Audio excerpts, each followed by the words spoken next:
Hi, and welcome to another episode of The VUU. I'm Meg Riley in Minneapolis. Really excited to have special guests today, Doug Mutter, a blogger. You'll hear much more about him later. But first, let's have the regular panelists introduce yourselves. Say where you are and what's going on. Hi, I'm Joanna Fontaine Crawford. I'm here in Austin, Texas.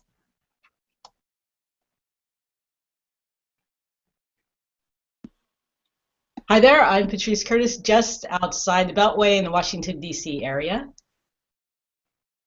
I'm Hank Purr, speaking to you from rainy Medford, Massachusetts.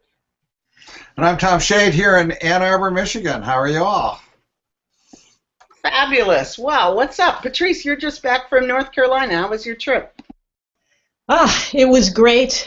We were there to support both our UU churches that are in the Charlotte, North Carolina area, helping to get folks out to vote. North Carolina's got a lot going on there and trying to limit folks' ability to vote, and we were just there in service with our sister UU churches.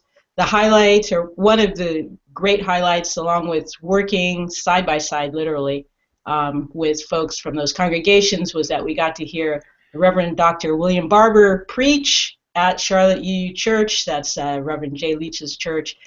And he was on fire. It was really an amazing opportunity to be so close in such an intimate environment and hear one of, clearly one of America's most prophetic preachers. So it's great. That's fabulous. Next week, we're going to devote the whole show to voting rights, and Patrice will be sharing a lot more about that trip. I was just in New York City, got back late last night, and William Barber had been up to Judson Memorial Church and preached there, and everyone in New York was talking about it. So I haven't heard him live. I've watched him on YouTube. He's totally amazing. Tom, what's on your mind?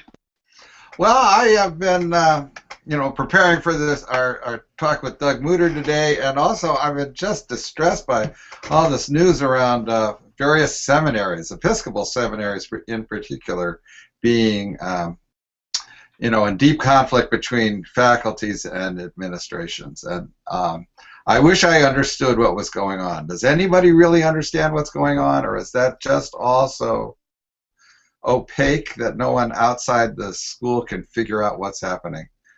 Anybody know anything? Hank, you know? From what I can tell at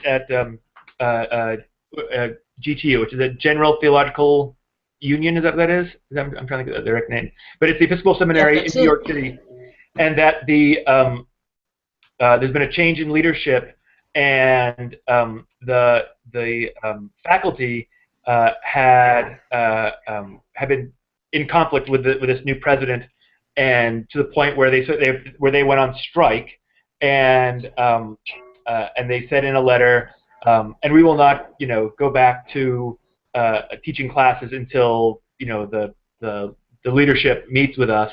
And then the leadership said, well, in that case, then you are resigning, and they're treating it as if they're resigning.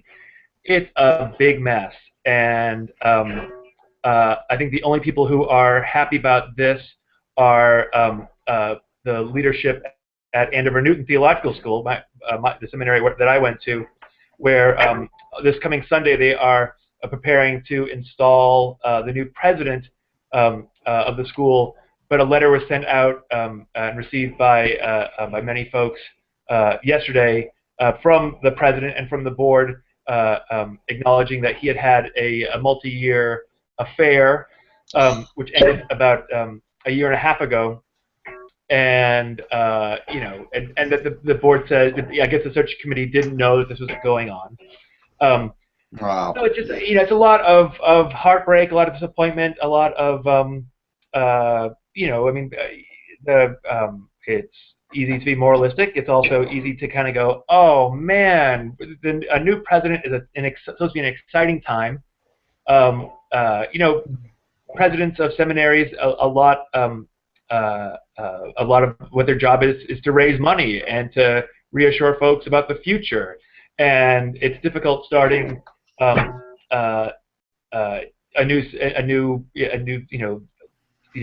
all this with this specter of how can we trust this person? We want to, people certainly want to Yeah. forgive him. That this is a personal issue between him and his wife, and their family, and yet at the same time, a whole lot of other stuff comes up, and trust hasn't been established with the Andover Newton community yet, and also, it's also.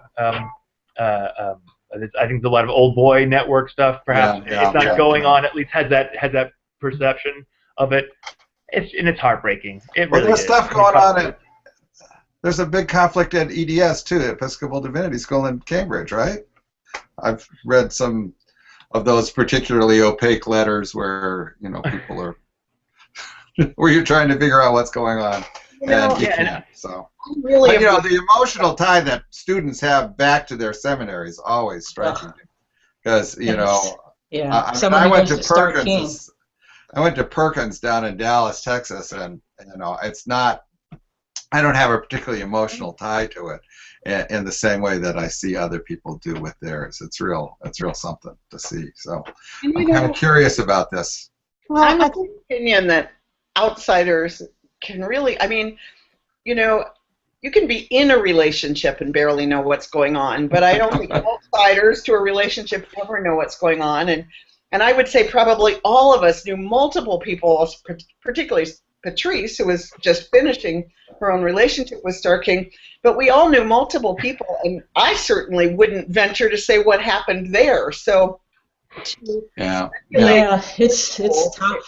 Hard. I'm feeling for you, Hank. It's been a couple years since I graduated Star King, and it's really tough. You just kind of want to wrap your arms around everybody there in the building, and just, give some care. And so. Well, actually, I want to give some people a dope slap, to be honest. But okay, no. Okay, you have it. Well, there's always a different perspective and perspective. But in love. Both and.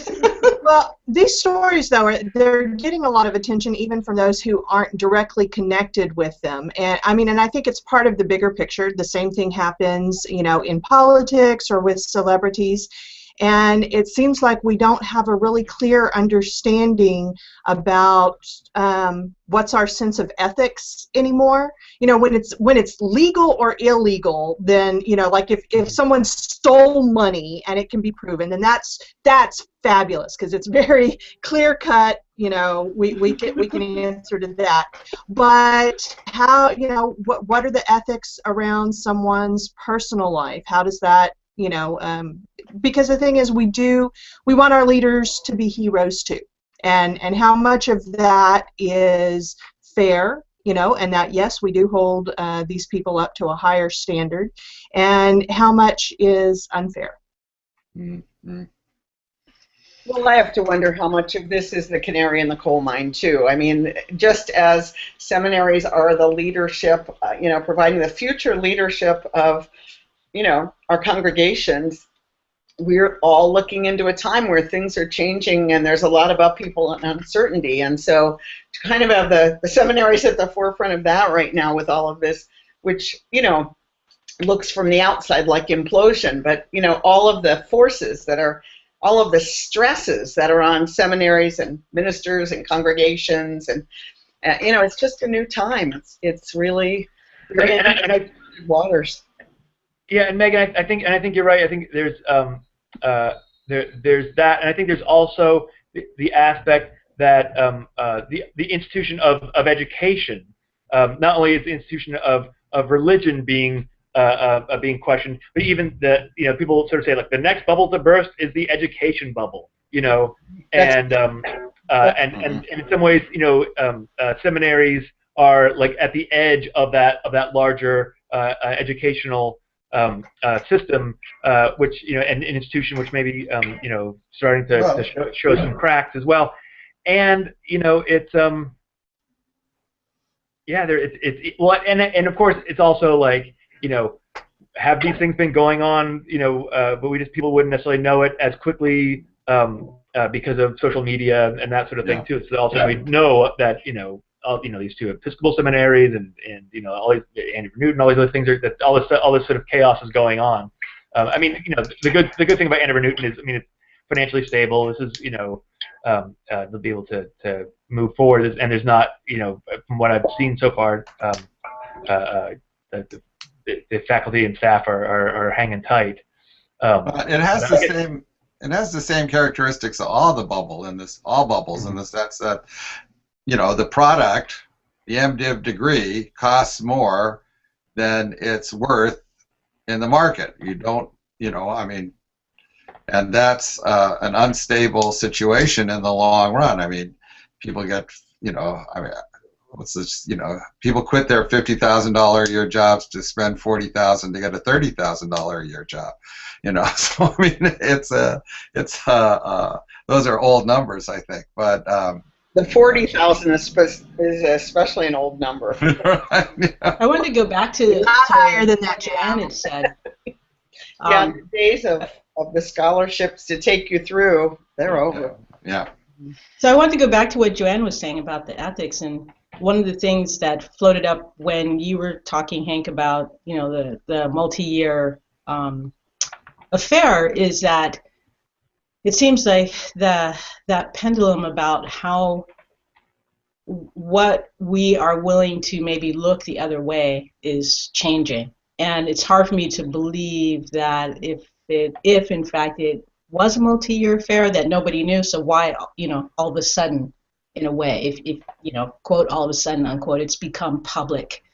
And I wonder if that's because there's some of it also about what's maybe acceptable and not. I don't know, but it is. I always find it curious. I think back to one of our presidents, that everybody knew what was going on and nobody wrote about it until it came to the point, where society was like, hey, you know what? Maybe that's not okay, and then it comes out. So, Yeah, so I think some of it is the fact that he's also starting, just starting as the new president now, and that a third party, a credible third party, had brought this information to the leadership of the school. So I mean. Yeah, but people know about that stuff before somebody applies for. Well, I mean, Anyway, good point. I don't necessarily know if that's true, but this supposedly had ended, sort of 18 months ago, which is even before the search committee began its work. So, or at least its interview. So it's a good point, and it's certainly a good question of what people thought, was important for people to know or not to know or whatever. So it's certainly heartbreaking for him, that's for sure. Well, now that we cleared all that up. Yeah. Hey, I wanted to mention that you can tweet at hashtag the VUU, VUU. Shauna Foster's there. You can also use the question and answer feature and ask as we get going with our guest, Doug Mutter. You can ask questions, make comments, and also to mention that behind that blue chalice, it's not security that we know of. It's Bob LaValle, who is doing our tech today. You're in Dallas, Texas today, right? That's right, with 2 turntables and a microphone. There you go. Little involuntary layover there for Bob, trying to get out of Dallas. So we hope you get home. Well, he's down there raising money for Meadville Lombard. So he was, but then he couldn't get out of there. Well, okay. So the Hotel California. So not all seminaries are embroiled in controversy. Some are just trying to raise money, as they do all year round, every year. So wait, I have to ask: is there a little scratching going on, Robert, in this fundraising? We are really seriously. We are not fundraising. We're just having conversations with folks, and I'm the beneficiary of a scholarship by a lovely woman named Betty Sanders. So I had an opportunity to have lunch with her yesterday and thank her face to face for the first time. So it's that kind of thing we're doing. That's great. People have been lovely. I'll tell you what, Dallas, that's a dynamite church. Yes, it is. Yes, it is. It's good to lift up institutions that are doing well at this point. And speaking of institutions that are doing well, let's talk about authoritarianism in the United States. Just kidding there. That was my transition moment to talk to our blogger today, Doug Mutter, who has been really writing very thoughtful pieces for years on all kinds of topics. And Tom Shade, you're going to take some leadership here and introduce Doug to the group. But Doug, you want to start out just by clearing your throat and saying hello and doing that unusual thing for a writer and actually speaking? Where are you, just for starters? Hi, everybody. I'm here in Nashua, New Hampshire, which is just over the Massachusetts border, and it's kind of cloudy and looks threatening to rain here, but is holding off so far. Well, Doug, I got to say, everybody, that when I started blogging, I became aware of this blogging presence somewhere on the horizon. This guy who always wrote much more thoughtful things than I ever wrote, and much longer things. He didn't write as many, but he was like certainly prolific. He was the guy out there that I thought, oh my gosh, this is a guy who actually knows how to do this. And that guy was Doug Mutter. And so, first off, my first question to you, Doug, is who the hell are you? Where do you come from? What's up with you? I know you're not a clergyman, so a clergy person, so you're a lay person. So just tell us a little bit about yourself, all right?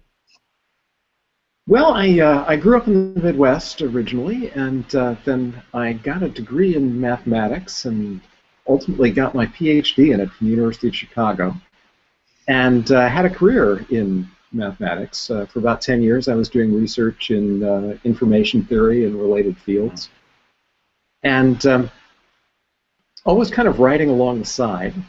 And I got involved with the early UU email list, UUZL, in the late 80s, early 90s. And started writing, kind of long posts about things there, and Chris Walton was also on that list. Oh, okay, right. And at some point, Chris had just complimented something I'd written, and it occurred to me that, oh, an editor at UU World likes what I write. Maybe I should pursue this somehow. I've never been very good at self-promotion, but that thought did eventually get through, and so I met with him and with Tom Stites, who was the executive editor at the time. And that was how I got started writing for UU World. I had kind of a transitional career as a writer of software books. I helped some of my friends who were writing Internet for Dummies and some of those kind of books. All right. And I got started blogging directly, well, writing about current affairs, really, back in 2003 when the same-sex marriage decision in Massachusetts came through. And I was reading on CNN about it, and there was a link off to the side that said that I could go to the actual judge's decision. And I assumed that this would be, some totally impenetrable legalese. But in fact, it was very well written and understandable, and there just seemed to be a lot of structure to it that wasn't in the news reports I was getting. And so I decided, well, I'm going to write this up and post it on the internet, and that was the beginning of starting to blog about things. Ah. You write a blog called The Weekly Sift. Tell me about that. This is actually more Chris Walton advice. He was writing a blog called Philocrates at the time. Yes, we all know that one. And his advice was that you don't necessarily have to blog all the time, but you have to blog in a predictable way, so that people aren't showing up expecting to see something new and being disappointed and saying, oh, same old stuff here. So I decided that I would I would put new posts out on Monday mornings. And so that's how the Weekly Sift works.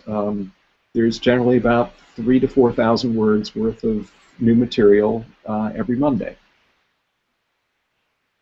And it's mostly, it's my political blog. When I want to do something specifically religious, I have another blog called Free and Responsible Search that I post on. What is your, where do your readers, how do they find you? I mean, certainly some of your blogs have gotten very widely read. I think the main avenue where things catch on is through Facebook, that people share the link. Also, there's kind of a second channel through sites like Reddit where people recommend things to each other.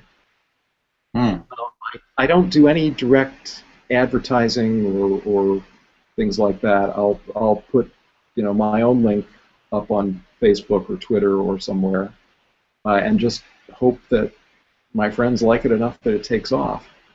By now, the Weekly Sift, in the last year or so, it's had a big increase in the number of subscribers, the people who get it directly by email. And so that's up around 1,700 now. And so that gives me that's kind of a base to get started, where things can things can go from there. Presumably, those people have Facebook friends, and things can take off from there. And once in a while, things really catch on. I mean, the piece I think we're going to talk about later is not a Tea Party, a Confederate Party. And that I did in August, and it's now gotten 145,000 page views. Wow. And congratulations. That's fabulous. How many of those are Tea Party people who are mad at you, and how many are people who are... There's no way to know. That actually, I think there are a few people like that, but not many, and I try to avoid that kind of thing. I wrote a piece called "Why I'm Not a Libertarian" a few years ago, and there I think a lot of the readership of that is libertarians trying to rile each other up, and so I decided I didn't want to try to appeal that way. Mm-hmm. But yeah, the all-time Weekly Sift record is a piece called "The Distress of the Privileged" from 2 years ago, and that's had 330,000 page views at this point. Wow, unbelievable. Let's talk about that piece you just did that was so popular. Not a Tea Party, but a Confederate Party. What were you trying to say in that? What was the main point for people who haven't had a chance to read it, if there's any among our hundreds of thousands of viewers who haven't had it, who aren't in that 33,000 that have read it so far? Well, I was a little surprised it took off the way it did, because it is kind of a long and rambling thing, and it has sort of 2 points. The first is that it's a historical point that we tend to think about the Civil War all wrong, and then there's a second point as how that applies to what's going on in politics now. And so the first point, when I went to the Lincoln movie 2 years ago, I had the same kind of expectations everybody else did, that, in my high school history class, the way I thought about the Confederacy was that in 1861, a bunch of the slave states seceded and they formed the Confederacy. And then we fought the Civil War, and in 1865 they were defeated, and then there were the constitutional amendments that freed the slaves and gave equal protection laws to everybody and gave blacks the right to vote. And then the southern states accepted that, they were reaccepted into the Union, and that's the end of the story. So it's a nice happy ending. And I came out of the Lincoln movie with all kinds of questions about how that really worked. And so it started this long reading project, which got out of hand because I kept not answering the questions I wanted to answer. And the conclusion I came to is that the Civil War in many ways resembles the Iraq War, in that there was this initial battlefield phase from 1861 to 1865 where there was a clear winner, the North. But then that was followed by an insurgency that lasted until the North kind of withdrew its occupying troops in defeat in 1877. And that at that point, the insurgency had completely intimidated the black vote and gotten control of the state governments. And they effectively gutted those 3 constitutional amendments so that by the end of it, blacks couldn't vote, they didn't have the equal protection of the laws, and as Douglas Blackman talks about in the book Slavery by Another Name, the convict leasing system and a lot of other unofficial channels existed, whereas in which there were still people who were basically slaves. And so, you know, my ultimate conclusion is that if you look at the whole Civil War, both the battlefield phase and the insurgency phase, the South actually won. Mm. Now, what that has to do with politics today is, I think that established a pattern that continued. You saw it largely again in the civil rights movement with things like the Mississippi burning murders and the kind of harassment that went on during Freedom Summer and those sorts of things. And that in a certain way that spirit continues in the Tea Party today. And how I would describe that spirit is that there's a sense that there is a way things are supposed to be, and that democracy should not tamper with that. And that if it does, people who support that order of things the way they're supposed to be are justified in doing whatever it takes to undo change. And all the way up to armed insurrection, if that's necessary. And I think we're hearing that today from the Tea Party. I mean, if you listen to the Second Amendment rhetoric, there's a lot of, we need guns because of the possibility of tyranny, which kind of sounds like it makes sense. If we did have a Hitler-style government here, you would want to be able to fight it somehow. But when you get into then what they mean by tyranny, what they end up talking about is Obamacare and immigration reform and things like that. So you're seeing that pattern of like taking away guns is a huge part of the perceived tyranny that people talk about. Or limiting.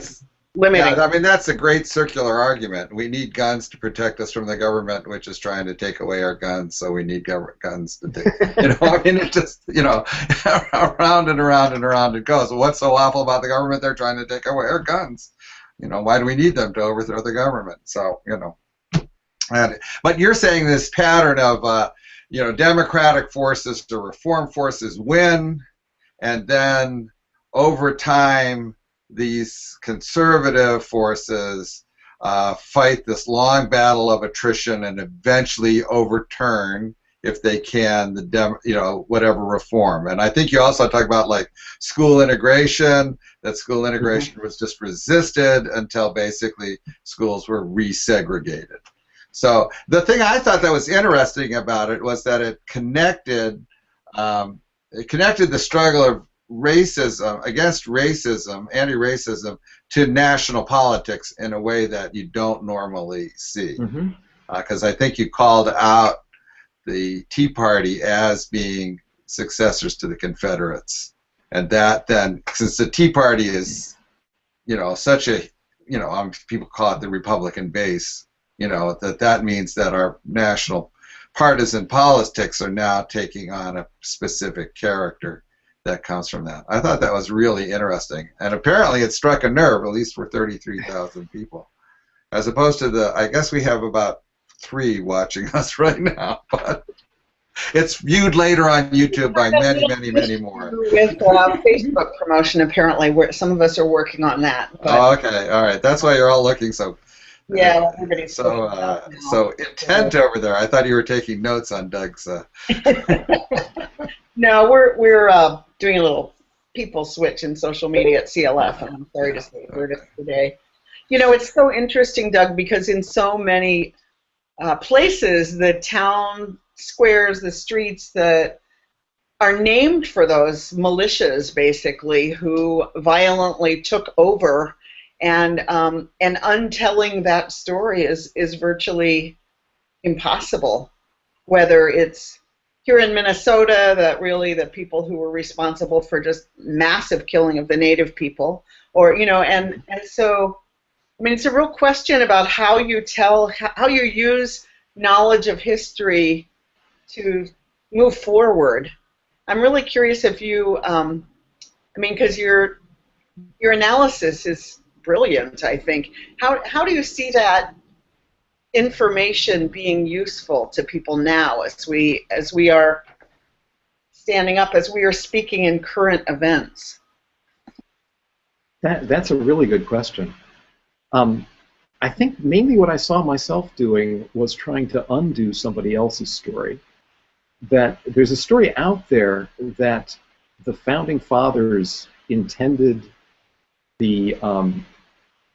intended us to have a certain kind of government that we've gotten away from, and that the Tea Party is reconnecting with, with the Boston Patriots, basically, and that they're trying to restore what the original intent was. You have to get back to Eden, and they're the ones that get us back to Eden. Right. And I wanted to kind of undo that, and there's a kind of an interesting historical thing here, which is that story itself goes back to the Confederacy. That if you look at the writings of John Calhoun, he is co-opting the Founding Fathers to support the Confederate, what becomes the Confederate philosophy. And that people today who claim that they are putting forward the view of the Founding Fathers are actually putting forward the view of John Calhoun's distortion of the Founding Fathers. Yeah, I can't say John Calhoun has ever gave any thought to in any moment of my life. So that was interesting to see him figure in so prominently into. I mean, I really was moved by, the cartoon-like learning that I had around the Civil War, which very much mirrors your own. That's very two-dimensional and simple, and the good guys won, and life is good. Mm-hmm. I've been researching my own family history, which is not a proud one around race, and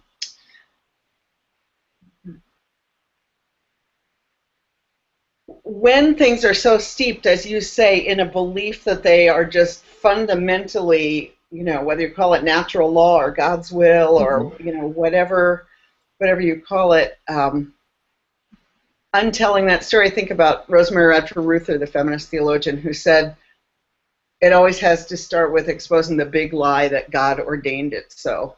And I wonder about, for clergy people, how we untell that part of the lie. And I don't know. I've read that blog about 5 times now, and I get different stuff out of it every time. I keep telling you, to me, it's not a blog. It's much more. I wish it were in the Atlantic or something. Because I think we read blogs as something we read and they go by, and we're all bloggers, so this is not. I'm not saying anything incendiary, but they're not, what you linger with and what you. Usually, for me, they're not. They're thought pieces that. And I worked in his blog describing.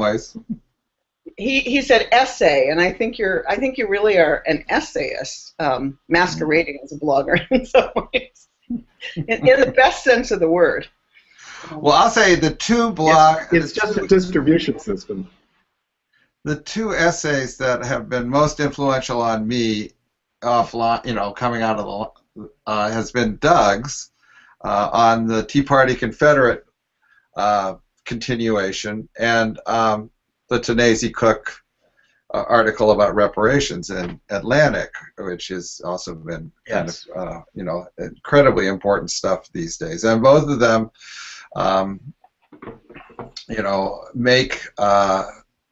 make the historical issues of racism. It clarifies how they play in politics right now in a way that really contradicts the notion that it's that was then and it's all over and we're in a post-racial society, all that stuff. That's so comforting. That comforting Jell-O we like to eat because our teeth are soft. But one of the many angles that you touched on in the Confederate Party blog was cinematography and racism.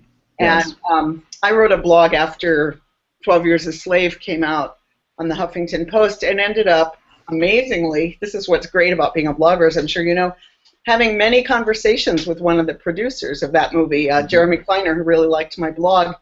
And I asked him at one point, I said, Steve McQueen is lifting up Anne Frank's name, and saying, that this story should be as well known as Anne Frank's. How do you respond to that? You're Jewish.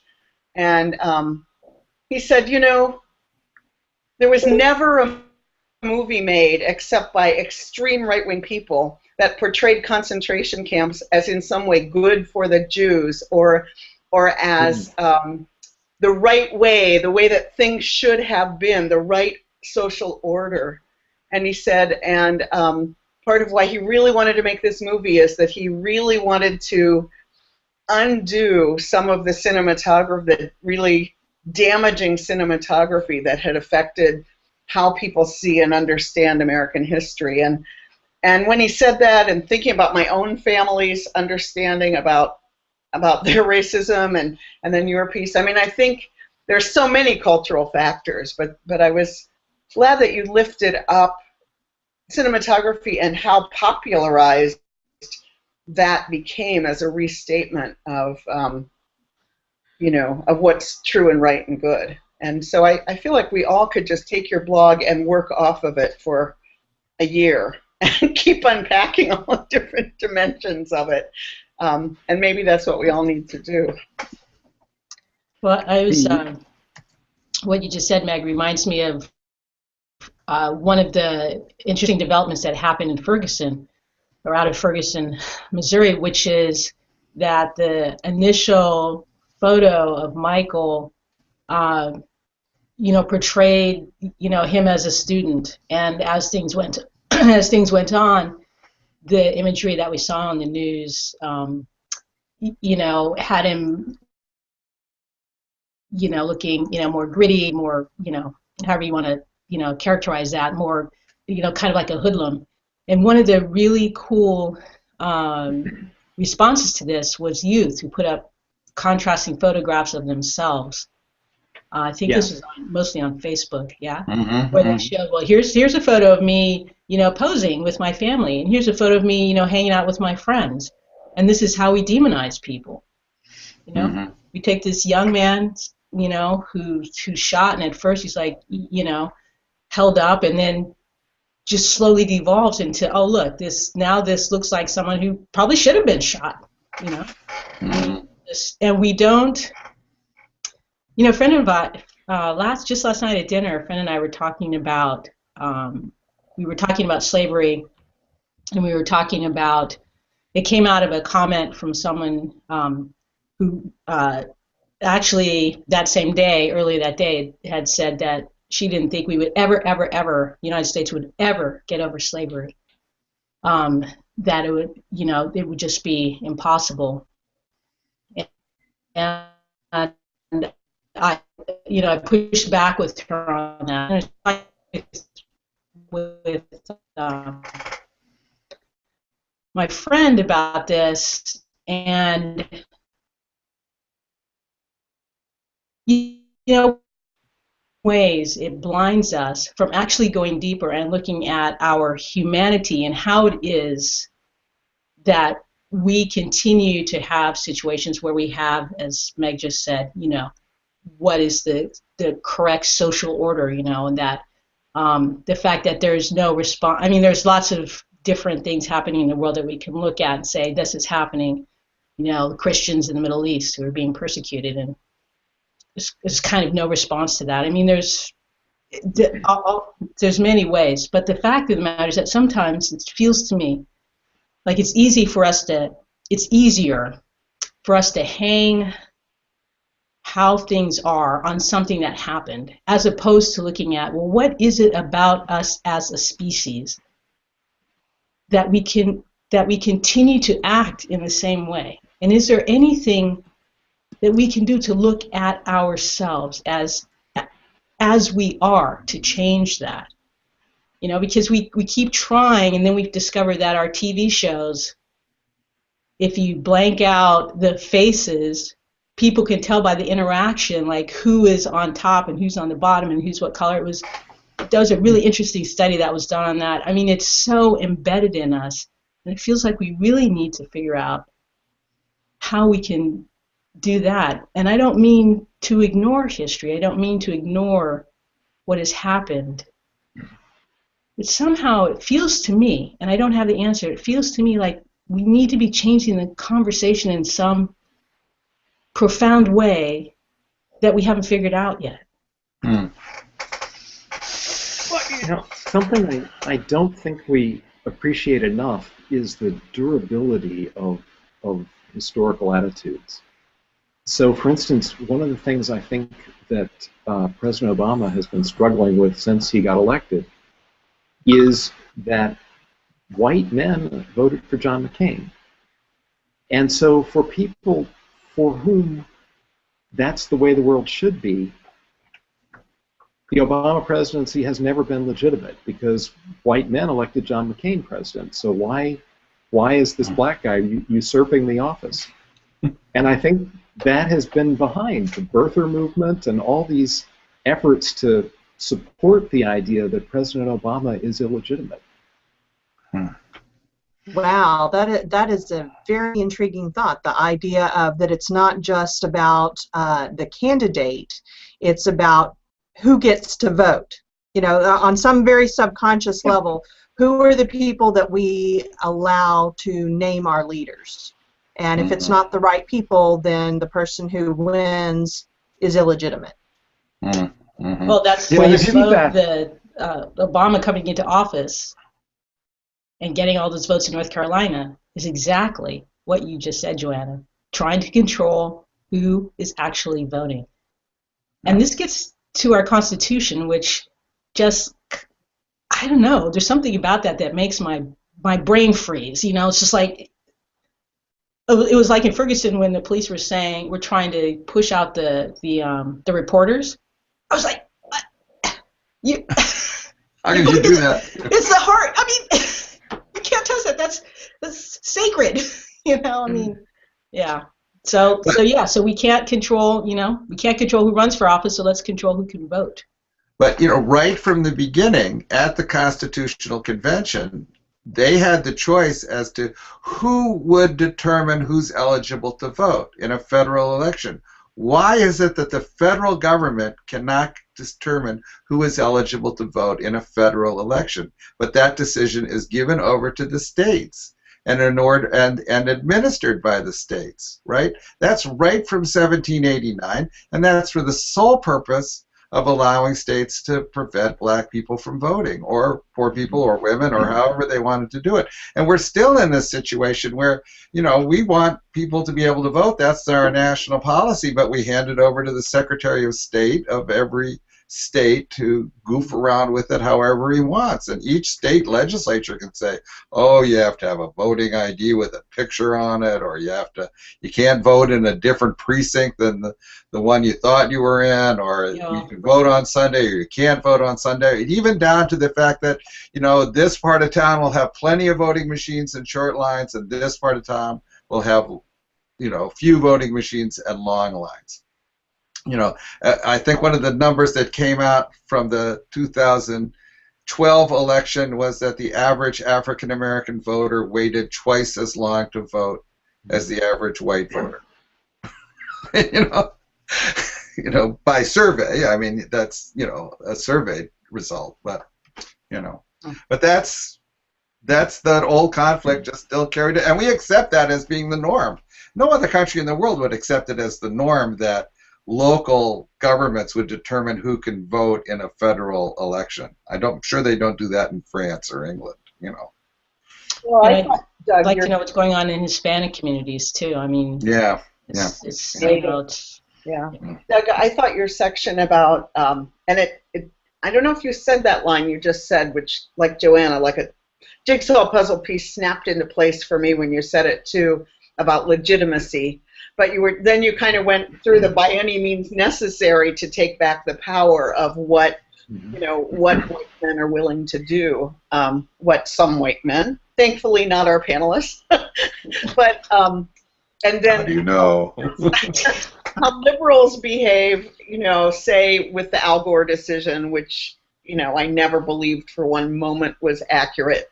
And like you, I remember reading his daughter saying that the right-wing people surrounded his house and screamed for days, and that liberals were just quietly at home sad about it, and And so what do you do when the responses historically are so, I mean, it's that old thing of, you know, how, if one person is willing to say, you know, democracy stands and you accept your losses as part of democracy, and the other team says, no, you don't, but it doesn't.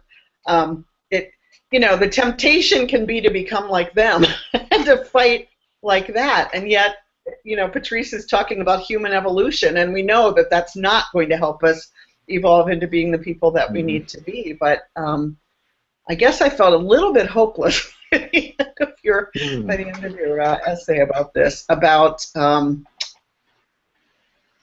how the terms of the struggle are so being set by the right on this, and the left is responding and playing point for point. So you try to make us have voter IDs, and we fight that ballot initiative. You know, here in Minnesota, we defeated it. That's great, but all we did was stay status quo by putting a huge amount of energy into fighting something that would have made it worse. You know, we didn't put that energy, and we haven't. After we won that same amount of energy did not go into enfranchisement. You know, so. Doug, I'm Yeah, also I mean, wondering. Oh, sorry. Go ahead. Well, I mean, there are things that would be kind of offensive strokes, like, you know, putting forward a constitutional amendment that guarantees the right to vote. The Constitution doesn't actually do that at the moment. And there are proposals like that I mean, the Equal Rights Amendment was such a thing, that it put something positive in the Constitution rather than just responding to all the little aggressions. Or reparations, another. Yeah. Mm-hmm. Mm-hmm. I just watched a movie about Aldrich James, the spy, the American spy, right? Who, yeah, I mean, it's Cold War stuff. Mm-hmm. But there was a point at which the Soviet Union realized that the United States or the CIA was trying to find this mole, and I guess was getting close. And so they started throwing, I'll name it chaff, right? Started throwing a lot of ways in which it sapped the energy of the CIA. And they were so successful that basically the CIA ended up calling off the search because there was all this other stuff that the Soviet Union had done. They had breached the U.S. Embassy, and the entire U.S. Embassy in Moscow had to be shipped to CIA, and the CIA had to go through everything to make sure that there hadn't been any, you know, information stolen. And it basically what they did is they just had somebody come in. Soviet Union had somebody come into the embassy and leave. And I mean, he wasn't even a spy, and yet it ended up totally, you know, changing where people were, the attention of the CIA. And Meg, when you were just talking about, you know, what the right does and the response, and, you know, and the fact that, you know, Minnesota, you just end up with a status quo. I don't know, for some reason that popped into my mind. You know, it's like, yeah, we get distracted, you know, from the work we really want to do. And Doug, I'm also wondering. I mean, certainly the Civil War it's such a monumental event, but it set that pattern. But you know, I'm wondering, you know, was there a pattern beforehand that both the Confederates and then the Tea Party folks have sort of used? And also, are there other examples of folks who were able to not fall into those same sort of patterns when the right, you know, goes forward and says, you know, this is what this is what history is, and this is how we, you know, do have an insurgency to win back these you know, the rights of man, or, you know, whatever, you know, stuff they're putting forward.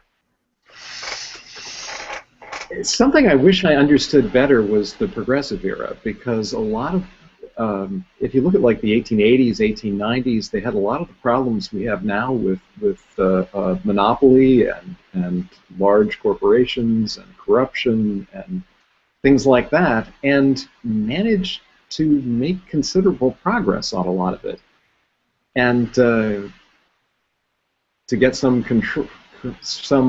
control over elections and campaign finance and things like that. And I really don't understand how that happened. And I feel like if I did understand it, maybe I would know more about what we should be doing now. Yeah, find that out. Find that out. Find the key, the magic potion. That's your next fear over-the-top research project you didn't intend to get into. Hey, here's a question you probably do know. Who started the KKK and where, and why does it have that name? Oh, I do know this. It's in dim memory somewhere.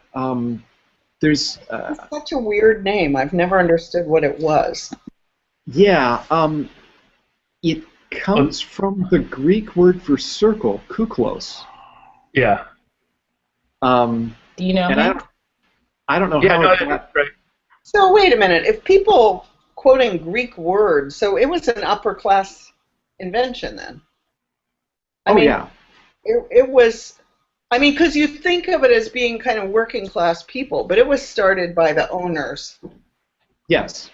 Well, yeah, And I mean, what- there was a time when politicians, that was something they were proud to, and it was not that long ago, when politicians would this was part of their resume, is they were a good, dedicated member of the KKK. Yeah, the 1924 Democratic National Convention deadlocked for 104 ballots until they could find a candidate who was acceptable nationally and to the KKK, which controlled about a third of the votes at the convention. Well, since it was a secret Now you talk about like obscure historical facts, right? Since it was a secret society, they didn't exactly publish who the founder was. One of the names that always comes up is Nathan Bedford Forrest, who was a Civil War general. My nephew gave me a tour of the Tennessee State House last summer, and his bust is still prominently displayed in the rotunda of the Capitol. Hmm. And he would say, and people would apologists would say that he started an organization that was more of a like a veterans organization, and then it sort of split off, and with any of sort of those early fraternal organizations that didn't have a lot of central power, they did sort of spread and become Joe's KKK and Larry's KKK, and certainly and the history of so much of America during that period is tied up in that, and the KKK being was large in Maine. And it was mostly sort of an anti-French Canadian event, and it was biggest. Actually, its largest group was in Michigan. Michigan had the largest Klan for decades. But then you had the much more sort of violent Klan, which was sort of reinvigorated in the 50s and 60s in the South, and being much more of a of that sort of violent organization. Doug, I wanted to talk about another article you wrote, which was way back in 2007. Not My Father's Religion, and it ran in the UU World, and it was about class and Unitarian Universalism. Do you remember that article? I'm glad you reminded me of it before we went on the air. So, yeah. Oh, good. I was thinking Tom just sandbagged you, but okay. Did you say back in 2007? No, you had. I thought it was. I just reread it this morning. I thought it was very, very useful. You talk about actually quite illuminating. You talk a lot about your father in that piece, and what your father's life was like, and what he looked to church for, and he was a Lutheran. Why don't you can you tell us some of that? Yeah, at the time I was. This actually came out of going to visit my sister and going to her Lutheran church, and hearing the same kind of sermon I had grown up with, and realizing that it wasn't really appropriate either for me or for my sister, but that it probably would speak to my father. And the difference was, so my parents did the successful working class thing, which is if they launched their kids into the professional class. But that did make sort of a divide in that my experience was different than my father's. And for my father, religion was largely about finding the discipline to do the hard thing that you knew you have to do. To get up in the morning and go to the factory even though you'd rather not go because your family's depending on you, and that's how your kids are going to go to college and all of that. Whereas for me, in the professional class, I end up focused more on discernment than on discipline, that I have all these good paths into the future that I can choose, and which kind of good do I want in my life? And so that issue of discernment is just a fundamentally different issue than what my father ran into. You know, you were being very prophetic, because I know that there's a research study that came out, I believe, just this past month, and they were talking about what is the difference between religious conservatives and religious liberals in our focus with the way that we raise our children. You know, what's kind of the big value. And what came out is that for conservatives, the big value is respect for authority, and for liberals, it's about independent thinking. So, you know, you predicted that right there in what you wrote. Well, it's kind of a challenge to think. Education is not to stamp our own. I mean, it's William Ellery Channing. Yeah.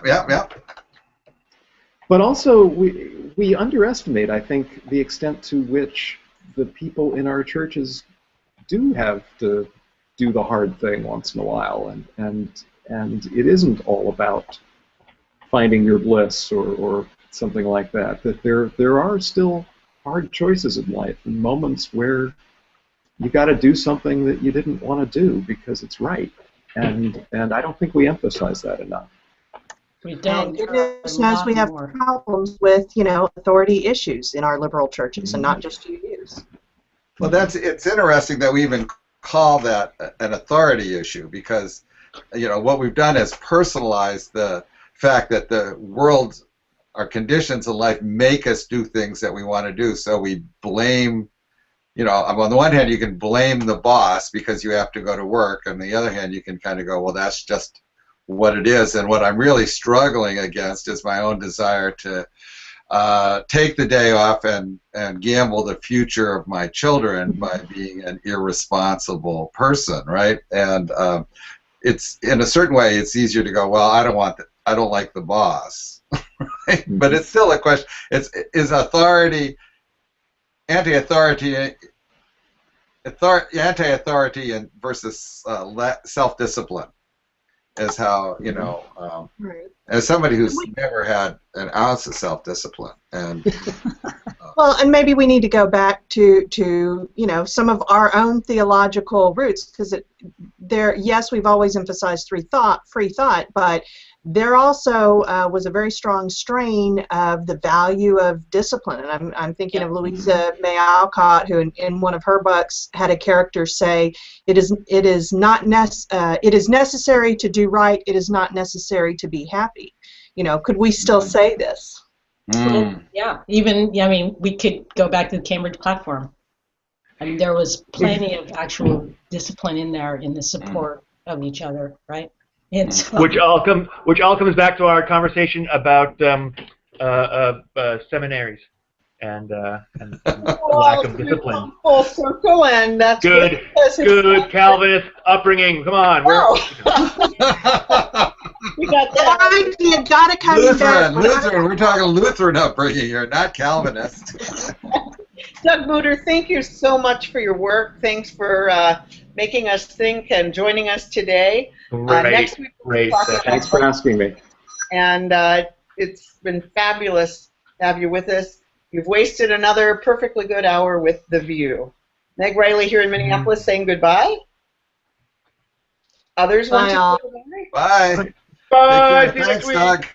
Thanks for joining us. North Carolina, right? North Carolina and voting rights. I'm looking forward to it. Yep.